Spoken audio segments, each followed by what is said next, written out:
So, as the master Aryadeva has stated in his 400 verses, so this ocean of suffering without any limits, you who are bound here, you fool, why do you not have any fear? So, here, using the example of an ocean, likening that to this kind of situation of samsara, here it refers to it as something is without limit, like limitless. So, when we think about samsara, it is like this ocean of suffering without any limits. I mean, in a regular ocean, we can measure the depths, we can look down and see, well, how far down is it? And we can look at the sides, the banks of the ocean and say, oh, it goes from here to there. But this world, the kinds of suffering that we experience, there is no limit to that. And it begins when we have this initial ignorance of grasping at an I, this kind of pride that arises from that. And we feel animosity toward the other, attachment toward our own side, and we engage in various non-virtuous actions, all kinds of actions hurting others, and thereby experience all of this kind of suffering. So here, this ocean, like a regular water ocean, has all kinds of dangerous things within it. We can think about this again.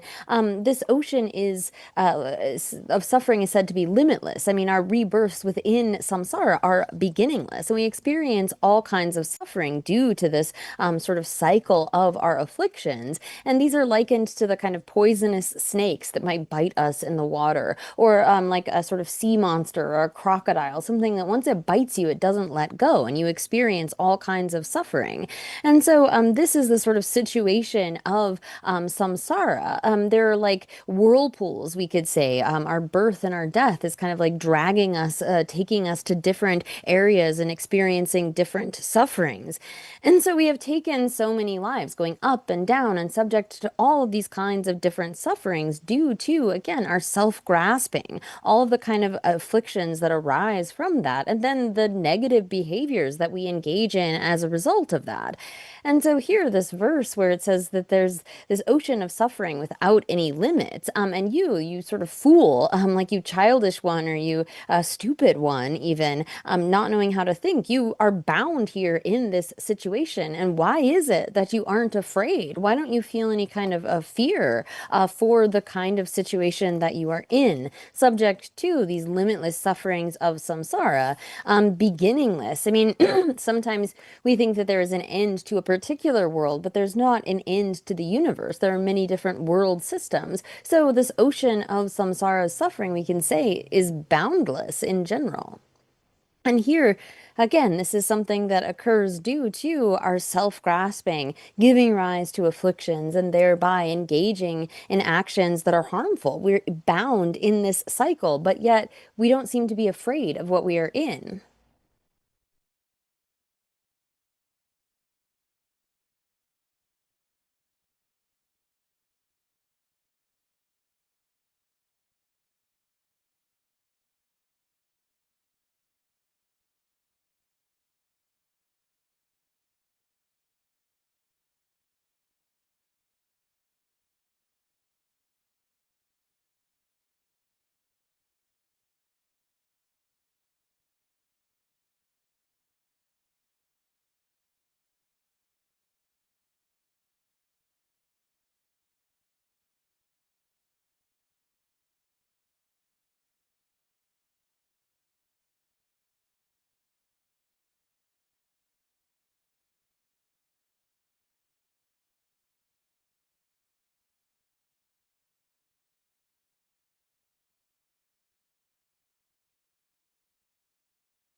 Mhm.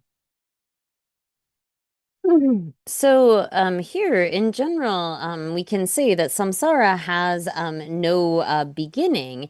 And as a generality, we say that it has no end, but we can speak of an end for a particular individual, right?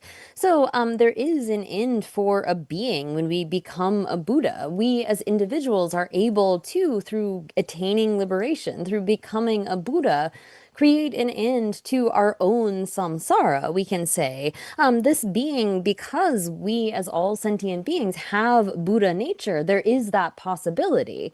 However, trying to posit that there is an end in general to samsara for infinite sentient beings, this is more difficult to try to posit. So we say in general there's no end or no limit to samsara, but there is a limit for us as individuals. So there is a story about there was a sage who had clairvoyance, the various types of clairvoyance, and miraculous abilities, the power of magical emanation and so forth. So Ruhita, this sage, he trying to find the limit of the universe. He became really large, like he extended his body such that he could like take a step over a mountain. And as he was searching for the limit of the universe, he actually died and was reborn in a divine realm, in a God realm, and he was born in the presence of the Buddha. And so he asked, well, what is the limit of the universe? And so here, or the world, I should say, this term world is comprised of this phrase that is really like support for perishing. So here we can talk about the kind of your own body, this body that you have, the body that you are in, is really like jikden, the support for perishing in the sense that, or the universe, we could say, in the sense that it is momentary. It is arisen from causes and conditions, and so perishes without the need for some sort of external cause. It has its own perishing built in with its arising. And so too, one's body is sort of the support for perishing in the sense that it can also we can exhaust the causes of our suffering, the causes of actually taking up these aggregates due to the application of a proper antidote. So the Buddha continued to teach to Ruhita that your body is the truth of suffering, right? It arose due to this ignorance and the kind of karma that we have created. So we also have the cause, the origin of suffering is right there within your body. It also has the possibility, the potential for liberation. Because when we speak about, again, there's this possibility for eliminating the kind of causes that lead to our renewed rebirth. And so there is also a path to that. There are methods that one can cultivate that will try to, that will end our suffering, our sort of world, this continued taking of rebirth. So when we try to think about the kind of limit of the universe in terms of something like physical or temporal, really that's the wrong sort of way of thinking because it is our repeated adoption of the aggregates, taking up and casting them off. They are a support for this kind of disintegration, right? They are our world in that sense, and we do good and we do bad on the basis of those driven by our various minds. And so our own samsara has a limit in the sense that whatever has a cause, if there is a proper like opponent cause, opposing cause, then we can eliminate the cause and thereby eliminate the result. So we might have this sense of like, oh, samsara is limitless. This is something that could never be exhausted.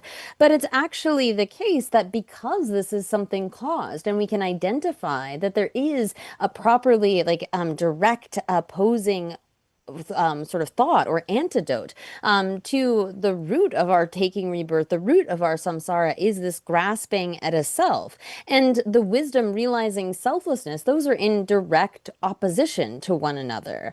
And when we think about, well, which one's sort of more powerful, in the sense that this grasping at a self doesn't have any kind of supporting valid cognition, it doesn't accord with reality. Whereas the wisdom realizing selflessness, that is supported by by valid cognition. This accords with the way that things actually are. And this can act as the direct antidote to that grasping at a self. Thereby, because of this kind of causal process, there is an end to our own individual samsara. So here in this teaching to Ruhita, the Buddha highlights how it is, not with our body that we will find the limit of samsara, but through the mind that is able to transform this thing that contains the truth of suffering, the origin of suffering, has that possibility of the liberation from that by cultivating the path. So here we have to make this kind of distinction between a limit to samsara in general and a limit or an end to our own individual cycling within samsara. And our own individual end is possible because of this kind of wisdom realizing selflessness.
So, here in this, oh, so here, this example of this ocean of suffering, of thinking about like an ocean with no limit to the depth or the breadth of it, and thinking of all the things that can harm us, that is something that is used in order to have us recognize that something like dangerous can happen. But really, we have to recognize that our own worst enemy is ourselves, right? We are the creators of our own happiness. And it's really important that we contemplate the Four Noble Truths, have a good understanding of the Four Noble Truths in relation to ourselves. This was the first teaching that the Buddha gave to his entourage of five. And actually, some of them went out for alms, and then they came back and like distributed the food to two of them went for alms. And during this teaching, he basically taught that this is the truth of suffering. Our body, our abode, our possessions. We think that these things give us happiness, but actually they create suffering. They're in the nature of suffering, we should say. So he didn't teach us like every experience is suffering, but they are in the nature of suffering, as in, so we need to distinguish between those two terms, that we sort of grasp at certain things as being happiness, but they aren't actually in that nature, even if they aren't some kind of abject suffering. And so these are referred to as noble truths, or truth for nobles, because this is something that they see. They are able to recognize that our body, our abode, our possessions are all in this nature of suffering. We don't know that. As ordinary beings, we think about this as being the source of our happiness, right? Like our body, the place that we live, the things that we have, these all give us happiness. But we don't recognize it as being the source of our suffering. This is something that we can be revealed to us directly, but we don't really think about it. Like all of the trouble that we take to have to get things to sustain ourselves, all of our sustenance, our clothing, our food, and so forth, that's because our body needs those things. So all of that kind of work that we have to do, as well as all of the sort of suffering that we experience of birth and aging and death and sickness and so forth, like we think about it as being happiness, but it isn't actually in that nature. Or like where we live. I mean, our abode feels like, oh, this is what gives us pleasure, but that's also what could be the source of great suffering. There are earthquakes, there are fires, there are dangers from floods and the various elements.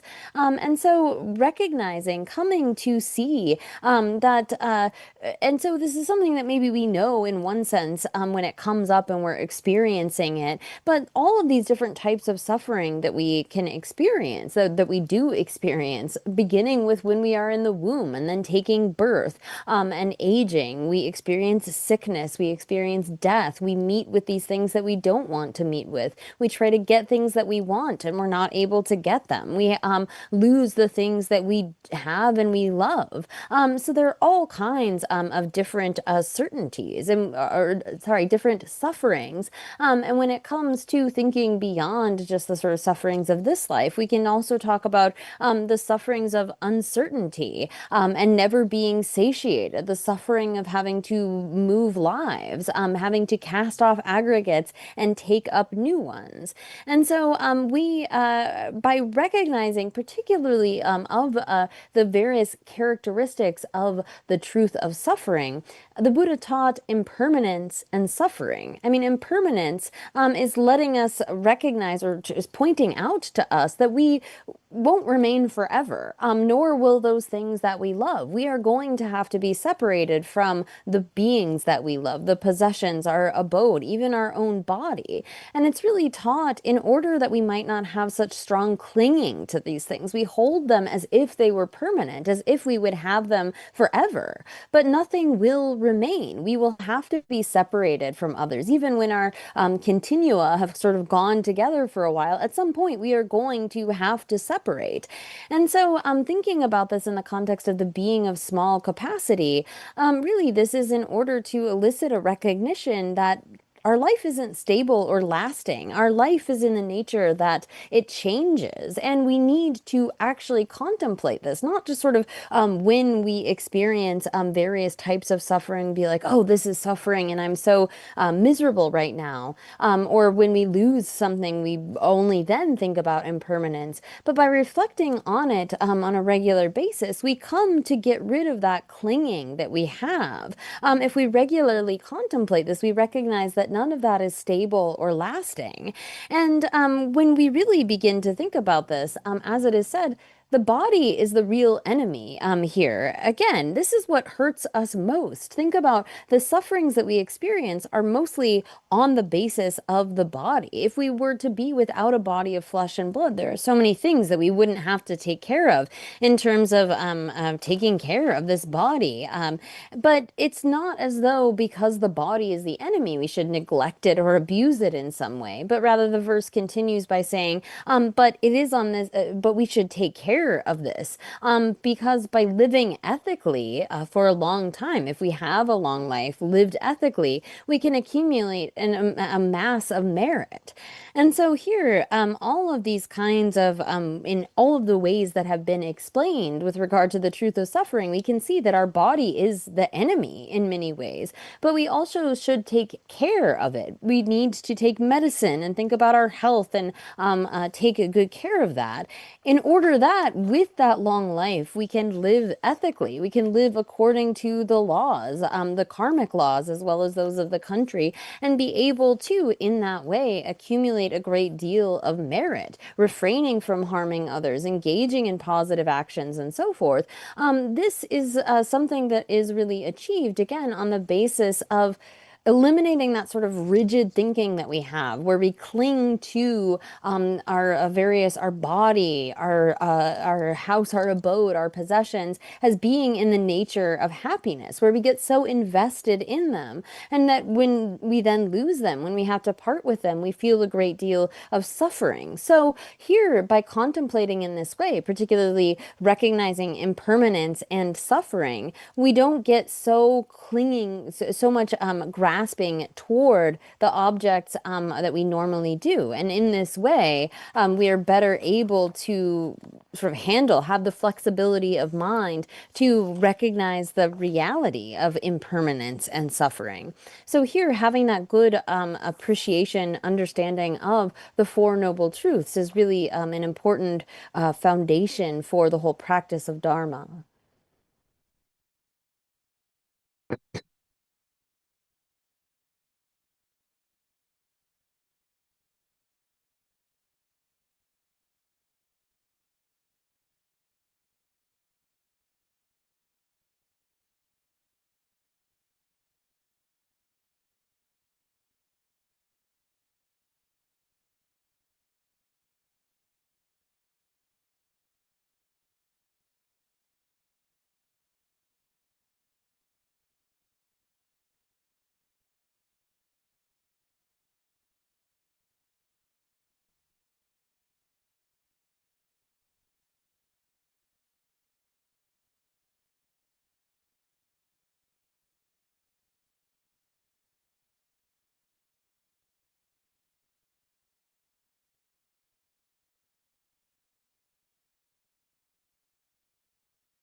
Here, by reflecting on impermanence and suffering, particularly by using reasonings, so we can think about like our abode, our body, all of our possessions are impermanent because they are occasional, right? They don't always come about, but rather they only come about due to certain causes and conditions. So we can think to ourselves like our appropriated aggregates, these contaminated appropriated aggregates are impermanent because they are occasional. We see that they only come around from time to time. And we can also use the kind of reasoning when it comes to suffering. So these contaminated appropriated aggregates, they are in the nature of suffering because they are sort of the like proximate cause, as in they are the basis of our experiences of suffering because they are under the control of karma and the afflictions. So here, when we use this kind of reasoning in our mind to establish this, this is something that we need to think about again and again. This is a form of what we could say meditation. It's habituation. We become transformed through repeatedly contemplating this and using reasonings in order to establish it for ourselves. So this repeated contemplation, that is meditation.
Then second is contemplating the origin of suffering. This is the cause that gives rise to all of these kinds of suffering. So here, the truth of suffering encompassing like our environment where we live, our body, our possessions, and so forth. And so here, this is identified as the karma that arises from afflictions, and the afflictions act as causes. So when we engage in non-virtues, we end up in the three lower realms, and virtuous actions lead to the higher realms and sort of happy states within them, engaging in generosity, having possessions, and so forth. And so here, this is really teaching that all of that which we refer to as the truth of suffering, there is a cause. This arises due to our afflictions, this grasping at an eye, and all of the kind of attachment and animosity and all of our other afflictions. And then the actions that we take, non-virtuous and virtuous actions, are accumulated thereby. And it is then due to these afflictions and this contaminated karma that there is the arising of our environment, our body, our various possessions. And so here, when we think about the origin of suffering, we contemplate how it is the cause of the truth of suffering, how it is that this causal process works, wherein we have this kind of sense of I, and then the various afflictions and engage in various karmas. And then we think about how this is the cause of all of this in the sense that it exhaustively produces all of the various types of suffering that we experience.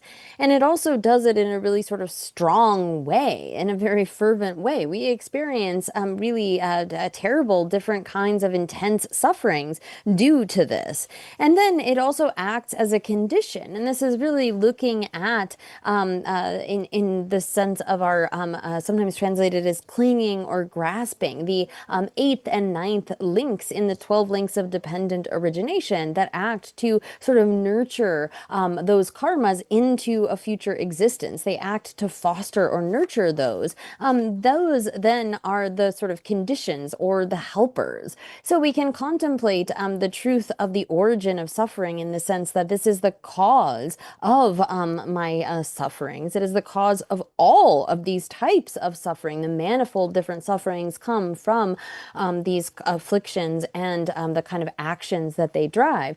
They're the cause of strong suffering, and they act as a condition as well.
Mhm.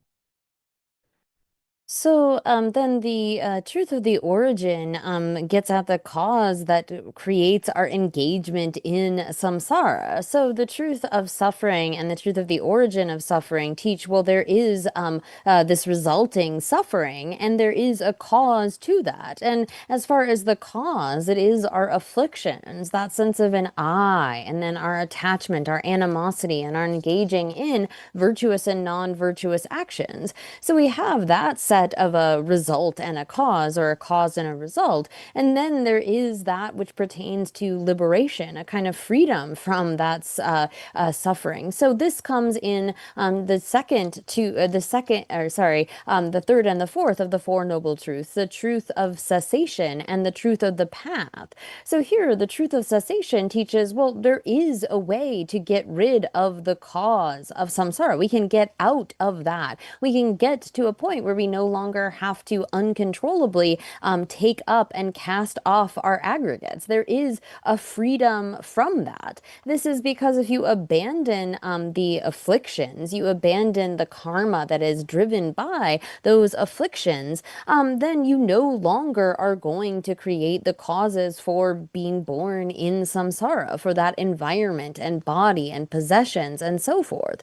So here, the cause of all of that, again, is our various afflictions and the kinds of virtuous and non-virtuous karma that is driven by those afflictions. And so here we establish that there is a way to eliminate that affliction, that cause, that root cause, and an exhaustion of that, or an elimination of that, is referred to as liberation, as a cessation, as liberation, as nirvana, or passing beyond suffering.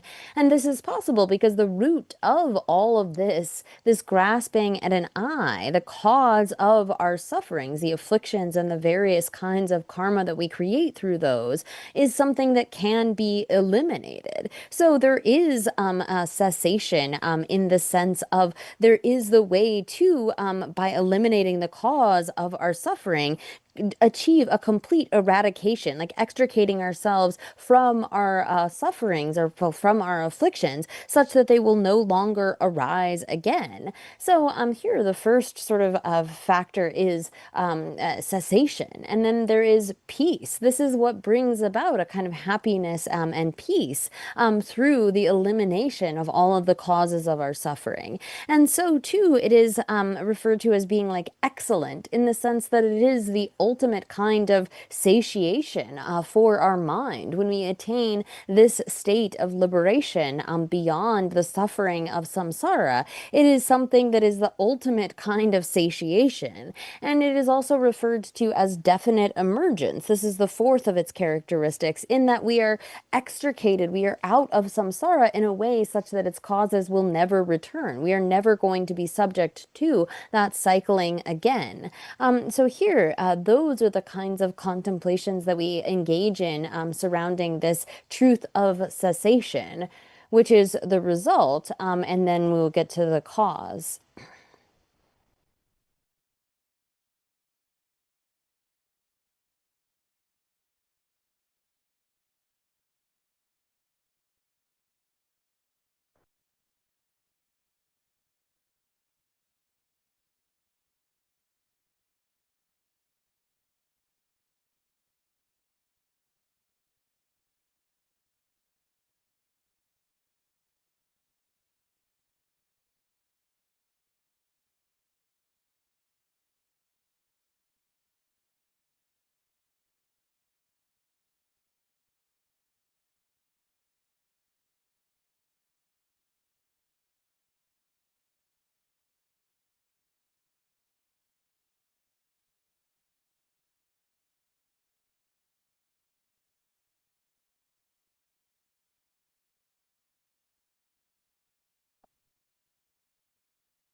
Mhm.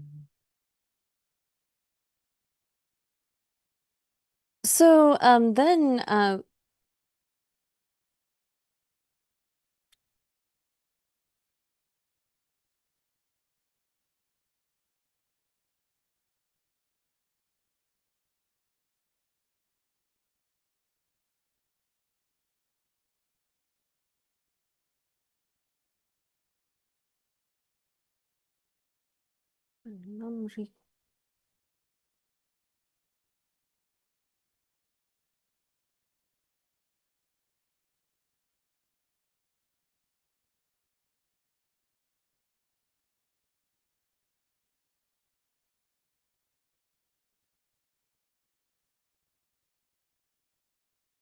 Mariduba,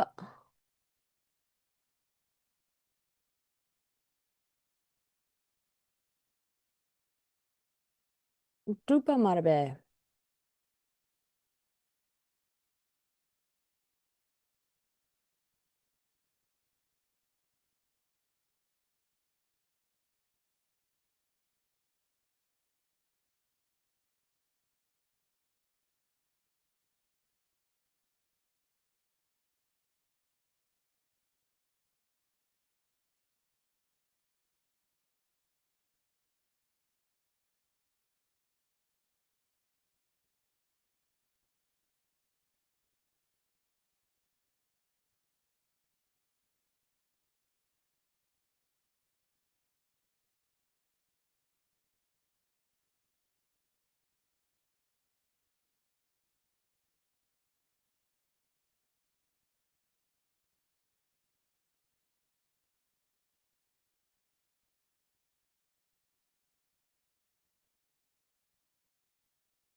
So, here, then, we get to the truth of the path, which is the cause of the truth of cessation. So with the truth of cessation, we establish that there is a liberation, from, the afflictions and their resulting suffering. And so in order to, attain, that, we need to develop a kind of a knowledge, a consciousness, and understanding, this direct realization of emptiness. So here we have been talking about selflessness and emptiness here in these teachings. And this is something that, again, we don't realize it fully at first, but it is something that by thinking about it again and again, we eventually come to a correct kind of conceptual realization. And through repeated contemplation, that gets to the point where it is eventually a direct realization and gains the ability to attain liberation, in that it can exhaust from the root all of our afflictions. So we have this kind of grasping at an I that seems sort of autonomously, objectively existent in and of itself. And here, by the direct realization of selflessness, we are able to eliminate that kind of grasping at an I, that it undermines that. And so if we get rid of the grasping at an I, we eliminate as well all of the afflictions that arise out of that, all of our attachments, all of our cravings, all of our hatred, and so forth. And so that results in then the truth of cessation. So we have those two cause and result that lead to how we engage in samsara, and then we have these the resulting cessation that comes from the cause of the true path. And when it comes to paths, we can talk about many different sort of paths, but here this is referring in particular to that direct realization of emptiness or of selflessness that is able to get rid of the root of samsara, to exhaust all of our afflictions without exception in a way such that they will not arise again. Here, when it comes to recognizing this, now within the sort of truth of suffering, we have the aspects as well that go back to it being actually, just in general, the four sort of seals of Buddhism, we talk about all phenomena being selfless and empty. Now, here, when we investigate, when we try to find that sort of autonomously existing self in the way that it appears to us, it either has to be within the aggregates. There has to be something that we can point to within our physical body or our mind or our feelings or discrimination and so forth that exists in that way, and we can't find such. Or we have to have something aside from the aggregates, apart from the aggregates. So here, those encompass the terms selfless and empty. And each of the four truths then has four aspects. And so when it comes to the four aspects that characterize the truth of the path, and we had a kind of clarification question here. Here, in order to, the first characteristic is that the truth of the path is a path, in that it is what brings about this state of liberation. We can say like this direct realization of selflessness, because it eliminates the root of all of our afflictions, brings forth liberation. It is a path that leads to that. And then the second of these characteristics is variously translated, but could be sort of like correct or right, in that this is what is the antidote to our afflictions. It acts in that capacity as an antidote such that it can remove those. And then we can, the third aspect or characteristic is accomplishment, in that this is an unmistaken realization. We recognize things in accordance with the way that they are, in particular, even the nature of our own mind. And then there is the final characteristic or aspect of the truth of the path, which is that it, and again, this might be variously translated, but it is like definitely extricating. Again, this is indicating the kind of, and this is very closely related to the fourth aspect of the truth of cessation. But here it is implying that it removes the root of suffering, of samsara, in such a way as it can't arise again. It is definite. We are not going to have any sort of renewed coming about of the various of the various afflictions, because we have attained this sort of definite extricating from that kind of the causes that would lead to such. So here I've gone on this little sort of extra talk about the Four Noble Truths, because having this foundation is really important. It's important for us to understand these, to contemplate them, and have that as a foundation for our practice, really. So this is why I've taken the time to discuss the Four Noble Truths.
So, here, before we pick up in the text I just left off from last time, that here we should be thinking about the Four Noble Truths for the purpose of our own liberation, but not just for that. Thinking that for the sake of all mother sentient beings, may I become a Buddha, the being who has eliminated all faults and developed all good qualities. And thereby, I'm going to study this with that kind of purpose in mind. And so, here, picking up in the text, we are at the second, we're looking at the first half of verse 160. In one translation, talks about the opportunity with very little opportunity for discrimination. Thus, this life passes by swiftly and in vain, with very little opportunity for discrimination or for using our kind of investigative power. So here we might think like, well, I might just get another life like this again. And so therefore I can just do this kind of analysis of suchness in the future. Like we don't recognize the rarity of the kind of rebirth that we have right now. So we shouldn't just put this off to the future, even if we did manage to get another good rebirth. So here, the next contemplation is really thinking about how difficult it is to find this life of leisure and opportunity. But even if we were to get such a life in the future, using the time that we have now as a way to distract ourselves, like rather than pursuing that kind of investigation and analysis, if we create the habits of distraction, then, and it says in the second half of verse 160, where is there a way to prevent habitual distraction? Even if we were to be born in an upper rebirth, we would still be subject to that kind of distraction, which we are further entrenching through our distraction right now. So if we don't take advantage as well, we can end up falling into the lower realms. So in verse 161, it reads, then so, there too, Mara tries to cause beings to fall to deeply wretched states. And so, when it comes to the kind of influences that would lead us into the lower realms, and here we can think about the four Maras and like particularly Devaputra and so forth, those that would lead us astray. This will end up with us in the lower realms.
So, here again, we might have this sort of thought that, well, it's no problem. I'll just get another life like this again in the future. And so the response really comes with 162, where it says, finding freedom again is difficult, and the coming of a Buddha is extremely rare to find.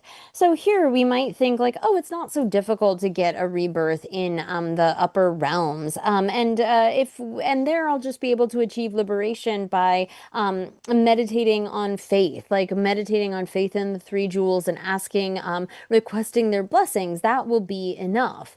Well, if we think that, well, even while taking rebirth in the happy realms, there are many wrong paths that have fallen into various extreme views. So we can't assume that even if we should get a good rebirth, that we will have the chance to have met with the Buddha's teachings and correct paths, correct teachers, and those that are practicing such paths. And so it is also difficult when there are so many false teachers to lead one astray. And it is difficult to contradict doubt with regards to the correct paths because it is difficult to find the inner and outer conditions that cut that doubt. So here, rather than thinking that it's so easy to just get another life like the one that we have, where we'll be able to find the right path, meet with the Buddha's teachings, cut through our doubts with a proper teacher, we should recognize the rarity of our situation.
So, here, if we have this sort of thought of like, well, this life of leisure and endowment was difficult to find, but I'll get it again. I mean, I have it right now. I will get this sort of situation again.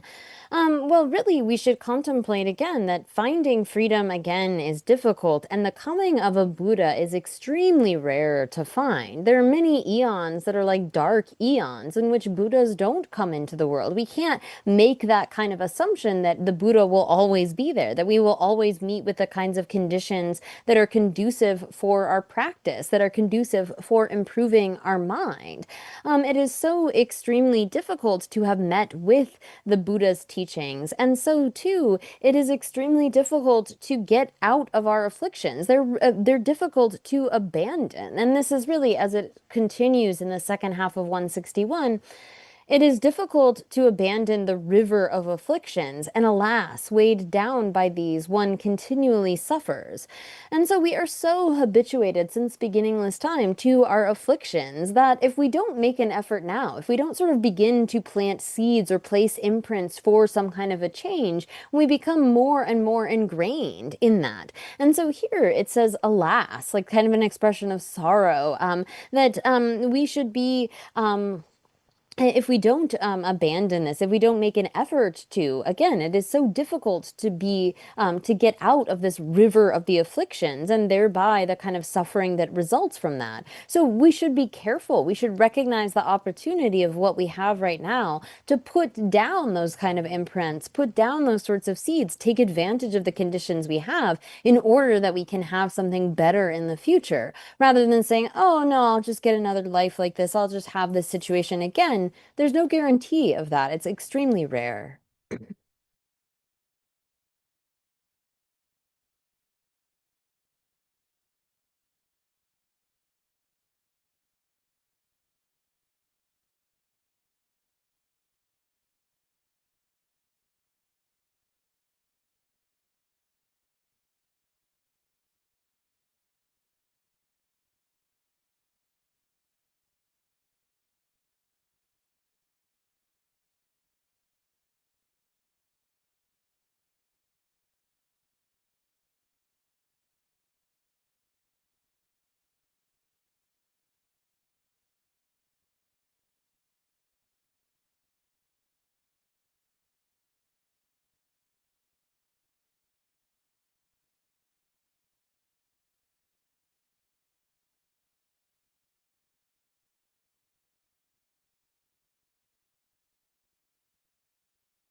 So then next is this topic of that oneself and others are afflicted by the sufferings of cyclic existence is suitable to be mourned or is something worth lamenting, really. And so here, we ourselves, as well as other sentient beings, we don't always recognize the sort of situation in samsara that we are actually in. We don't think about this kind of suffering in which we cycle, taking various rebirths and so forth. And so most of the time, we don't hold our experiences as being in the nature of suffering. And so, therefore, to have the kind of thought of liberation, of wanting to get out of this, this is something that if we don't see it as bad, we're not going to make an effort to get out of it, right? It's only once we have this kind of recognition of being in this great ocean of suffering that we are going to make an effort to remove ourselves from that. So, as it says here in 163, those who do not see their suffering, despite suffering to the extreme, they submerged in the river of suffering. Oh dear, they are appropriate to be mourned. So here it is on the basis of really recognizing the suffering that we're in. These beings submerged in this river of suffering, like how pitiable, how pitiful. This is something that is suitable for us to lament. Like, may we get them out of this? And really, this needs to begin with ourselves. So we all have a kind of love and compassion for ourselves. But it's actually something that is quite limited. Most of us don't penetrate or think about the depths of our own situation of samsara. We're more concerned with the kind of sufferings that we experience temporarily, the kind of difficulties that we encounter and alleviating those, getting rid of those. But we don't actually recognize the kind of suffering that we are in terms of samsara. If we really recognize the situation that we were in and wanted liberation, we would then expand that out beyond just ourselves and make that larger and larger, more vast and more vast. But it's actually the case that most of us as ordinary beings, bodhisattvas have a greater love and compassion for us than we do for ourselves, because those sorts of beings, like Chenrezig and Tara and so forth, they see us as cycling within samsara. They recognize the kind of that we are submerged in this river of suffering, and that that's something that is lamentable. They have the desire that we gain a liberation from that cycle of suffering. And so it's not that we don't have love for ourselves, but we don't really have the kind of depth of love which is based upon a real understanding. We don't have the right kind of love because we don't contemplate this. I mean, we hear about like the truth of suffering and the nature of samsara and so forth in the texts, and we think like, oh yeah, I get that, I understand. But we don't actually understand. We haven't actually processed that to the full extent that we have a love for ourselves where we want the highest happiness of liberation, or a compassion that really wants us to eliminate the source of samsara. We just kind of temporarily want to get rid of what's bothering us or whatever kind of difficulties we are encountering. But for the most part, we think we're in kind of a nice spot, right? And so here, if we recognize it for what it is, as like not just other sentient beings in this ocean or this river of suffering, but myself as well, like, oh dear, this is something that is lamentable. This is something that I really should want to get out of. This is horrible. I need to eliminate the kind of sufferings of samsara, not just for myself, but for all sentient beings. So here, the point is that we need to come to see this situation as lamentable, as something to be mourned, or something to be really that we want to get out of, because otherwise we don't have the appropriate kind of love even for ourselves.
So, whatever it is, whether we are talking about emptiness or compassion or any other topic of contemplation, when we have the time, we should do it. We should make an effort at that. We shouldn't think like, oh, yeah, I can do that later and get into this kind of laziness of procrastination, where we sort of string ourselves on, like, oh, I don't want to do that right now. I'll do that later. I'll do that later. Instead, don't let the opportunity go to waste. We aren't immediately able to understand all of these things or generate the aspects of them, but we are creating imprints, we are creating habits, and really creating the foundation of our entire practice, the foundation for liberation. And we also shouldn't think like, oh, I'm not able to do that. That's not something that I can understand or can do. That's the kind of laziness of self-deprecation. We shouldn't think that we don't have the ability, but rather the time that we do have, use it in order to put down these kinds of imprints and sort of create that foundation, like the foundation for a house. We put down stones so we can then build up the walls. This is the sort of thing that we are doing with our contemplations. We need to do it in the times that we have and not let them go to waste, either through procrastinating or doubting ourselves.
So it continues in 164. For example, some, after having washed repeatedly, go into fire again and again. Thus, even though abiding in extreme suffering, they project that they are happy. So here, we've talked about this many times in the past, that there are those who engage in physical austerities, thinking that the greater the kind of suffering of body, the greater the purification of their negativity. So they will do things like getting washing themselves in really cold water or entering the five fires, having the sun above and surrounded by fires and so forth.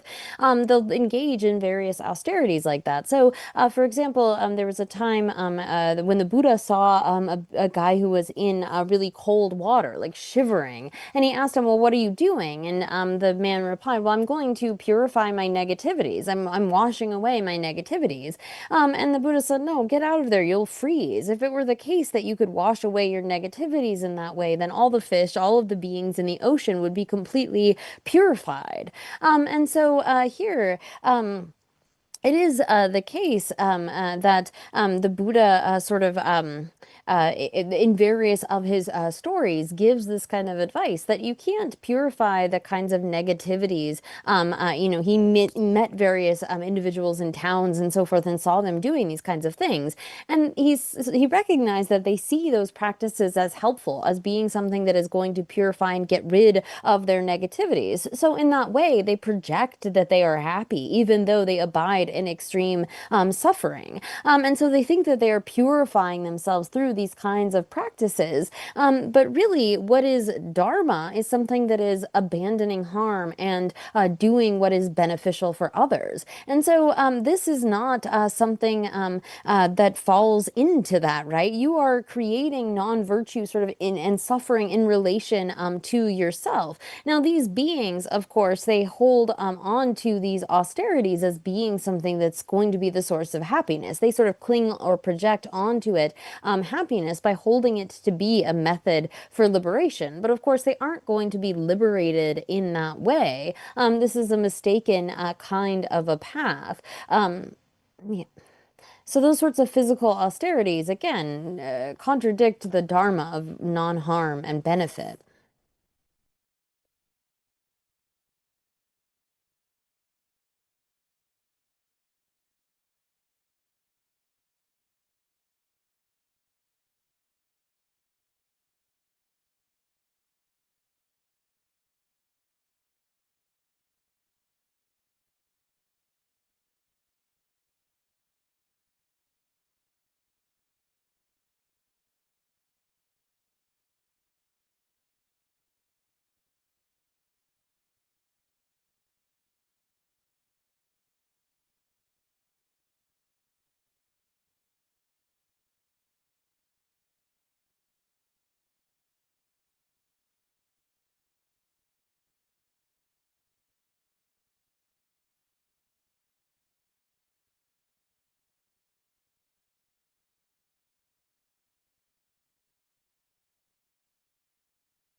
So, Buddhists really, as opposed to those kinds of austerities, say that all practices are really going from happiness to happiness. There is that verse by Shantideva that talks about going from happiness to happiness. Who could possibly disparage themselves in this way?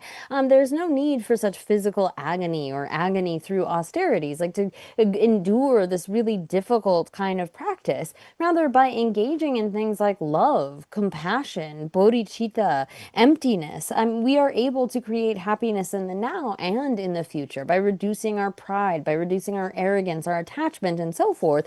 So, who would despair or who would have that kind of self-deprecation, recognizing that these paths will lead us from happiness to happiness? It isn't like some major sacrifice or suffering, but rather doing this is going to bring us and those around us happiness now and benefit in the future.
So, here, then it says, thus those continually acting as if without old age and death are first killed, and then comes the terrifying downfall into the lower realms.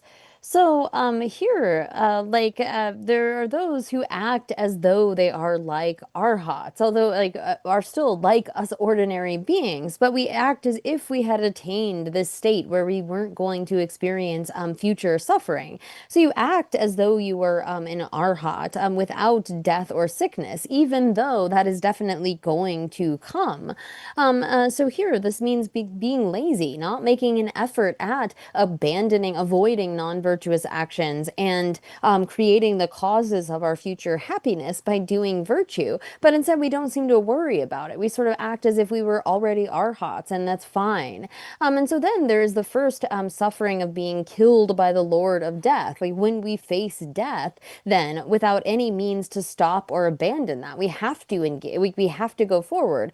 And then come the terrible sufferings of having fallen into the three lower realms. So here, when we act in this way, as though like we're already liberated and we don't do the sort of causes that we should, first we meet death and then the suffering of the lower realms.